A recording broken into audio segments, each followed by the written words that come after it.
이재명 대통령입니다. 아까 이학재 인천국제공항공사 사장도 언급을 했고, 이 대통령의 업무 보고 지난주부터 꽤 여야 공방의 중심에 서 있는데요. 오늘은 이 보건복지부 업무 보고 때 이재명 대통령이 이런 말을 했습니다. 젊은 사람들이 나 보험료만 내거나 혜택도 못 받는데 억울하다 이런 생각하는 사람도 있는 것 같아요. 탈모도 병의 일부 아니냐. 젊은이들이 많이 쓴다고 하더라고요. 그거 혹시 검토해 보셨어요? 지금 이제 아마 의학적 이유로 생기는 탈모는 의료보험, 건강보험에서 원형 탈모 같은 건 치료를 지원을 하고 있는데요. 유전적인 요인으로 생기는 그런 탈모의 경우에는 이제 의학적인 치료하고는 연관성이 떨어지기 때문에 건보급여는 하고 있지는 않은데 비급여 진료에 탈모나 여드름이나 비만 치료제가 좀 많이 쓰이고 있는 거는 사실입니다. 옛날에는 이걸 미용이라고 봤는데 요새는 생존의 문제로 받아들이는 것 같은데요? 네, 그런 경향이 있습니다. 이거는 한번 예를 들어 비용이 얼마나 드는지 그러다 무한대로 해주는 게 만약에 재정적으로 너무 부담이 된다면 횟수 제한을 하든지 총액 제한을 하든지 이렇게라도 나도 보험료 내는데 나도 혜택 좀 보자 이런 생각하는 걸 한번 검토를 한번 해보시면 좋겠어요. 이도학 의원님, 네.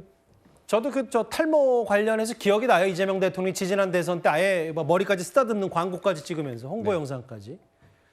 탈모 치료는 미용이 아닌 생존의 문제이기 때문에 급여 적용을 검토하라. 정은경 보건복지부 장관에게 이런 얘기를 했는데 뭔가 본인도 이거는 좀 대통령이 작심하고 생각하고 얘기한 것 같아요. 그러니까 저게요. 연유를 살펴보면 3년 전에 제가 있었던 청년선대위에서 저 공약이 처음에 개발이 됐습니다. 예. 일반 시민들을 상대로 경청 투어를 했고 그 안에서 예. 탈모에 관한 고민과 고통을 굉장히 호소하시는 분들이 많았어요. 예. 그래서 대통령께서 저희 청년선대위에 그때 당시 후보가 방문을 했을 때 그것과 관련돼서 검토를 해보자라고 이제 말을 하면서 이것이 당시 공약화되기도 했거든요. 예. 당시 민주당에서 추계하기로는 연간 700억에서 1000억 정도 예산이 추계되는 것으로 보고가 됐었는데 지금 이제 정부가 운영을 하고 있는 상황에서 이 부분에 대해서 예를 들면 시기라든가 횟수라든가 기간이라든가 이런 변수에 따라서 이 예산은 좀 달라질 수도 있을 거라 보거든요. 예. 근데 당시에 저희가 간담회를 했었을 때는 이게 그냥 중년 남성이 이렇게 되면 머리가 벗겨지는 거지 그냥 일반적으로 그렇게 생각을 했었는데 예. 당시 이것들에 대한 간담회를 여러 차례 진행을 했는데 청소년들도 많았고요. 이게 예. 남자만의 문제가 아니라 또 여성들도 굉장히 많았어요. 예. 그러다 보니까 이것은 미용적인 측면뿐만 아니라 이것은 고통을 수반하는 그리고 심리적 고통도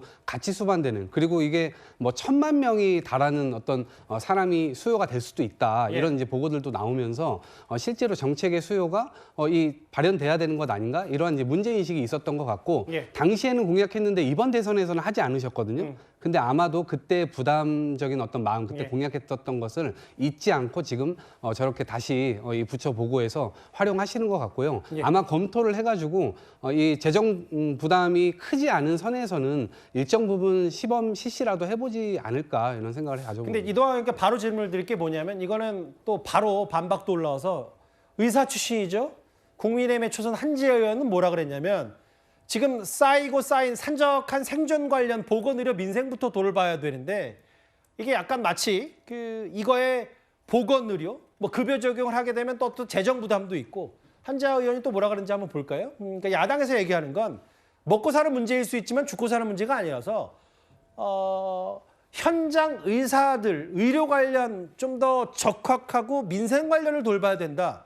이런 반박도 있는데 또 어떻게 생각하시겠어요? 저는 한지아 의원께서 아마 탈모인들과의 간담회를 좀 하시기를 추천드리고요. 실제 저도 정책의 우선순위에서 상당수 밑으로 떨어져 있는 것 아니야라는 선입견을 가지고 그때 예. 당시 사람들을 만났었는데 실제로 그렇지 않다라는 생각을 많이 하게 됐고 또 정책이라는 건 우선순위든 완급이든 아니면 무게든 전반적으로 고려를 해야 되겠지만 실제 대통령께서 말씀하신 대로 재원을 무작정 알겠습니다. 투입하는 것이 아니고 좀 줄여서 횟수라든가 제한 기간이라든가 이런 것들을 조율한다면 아마 부담이 크지 않은 선에서는 지원이 가능하지 않을까 싶습니다. 이게 이제 사실 오늘 보건복지부 업무 보고 때도 그렇고 나라의 돈 지원, 재정 지원 이런 부분에 대한 얘기들이 오늘 국무회의 때 이재명 대통령이 얘기했는데 이런 얘기를 했더라고요. 내가 종북이면 박근혜 전 대통령이 고정 간첩 아니냐. 왜냐하면 박 전 대통령도 사회적 기업의 지정에 현금 지원했는데 당시에 이런 말을 유행했다. 그러니까 이제 사회적 지원, 뭐 얘기했던 탈모 관련, 뭐 재정 지원, 급여 지원 이런 것들에 대해서 어떻게 판단하시겠어요? 글쎄요. 그런데 저는 이재명 대통령이 왜 저런 말씀하셨는지 이해가 되지가 않는 게 예. 이재명 대통령이 성남시장 할 때 청소업체 특혜 의혹 해가지고 검찰에 이제 피고발인으로 수사받았던 그러한 기록이 있거든요. 그게 뭐 2013년부터 한 2015년 뭐 이 어간인데 예. 그런데 더 이상의 기사가 없는 걸 보니까 그때 아마 무혐의 처분받지 않았나 그 생각은 드는데 예. 여기서 중요한 거는 그런데 그거하고 종북 빨갱이가 무슨 의미가 있나 연관이 있나 제가 궁금해가지고 찾아봤더니 예. 그때 이재명 성남시장이 이렇게 특혜를 줬다라고 의혹을 받았던 그 업체가 나눔환경이라는 업체거든요. 예. 그런데 이 나눔환경이 이석기 그 통진당 의원 예. 아로 있지 않습니까? 혁명 조직 여기와 관련이 있다라고 해가지고 그래서 문제가 됐었던 거거든요. 그래서 모든 국민들이 다 까맣게 잊고 있었던 그런 문제를 왜 굳이 지금 같은 시기에 대통령 되신 다음에 예. 이야기를 하는지 제가 봤을 땐 그건 좀 이해가 되지 정영진 않고요. 변호사님이 이제 풍문 이제 조금 더 확인을 제가 해봐야 되는데 약간 이제 그 성남시 당시 2013, 14년에 성남시 인근을 이제 떠돌았던 풍문들과 여러 가지 누군가의 주장을 말씀하셨는데 제 질문의 포인트는 뭐냐면 네네. 뭐 성남시든 나라든 누가 돈 지원해 주는 걸 보면 봐봐라 박근혜 전 대통령 돈 지원하던데 내가 돈 지원해 주는 건 아무것도 아니고 그럼 내가 정복이면 박근혜 전 대통령 고정간첩 아니냐.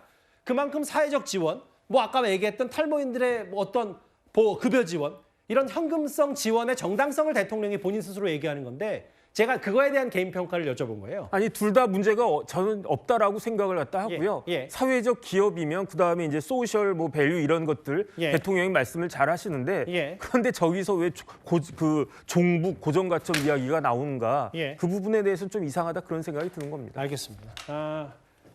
오늘 업무 보고는 비교적 뭐 보건복지부 정의용 장관과 여러 가지 얘기했는데 특히 탈모 얘기를 대통령이 꺼냈어요. 그러면서 지지난 대선 공약이었는데 한번 해보겠다. 이런 걸 한번 검토해보라는 취지.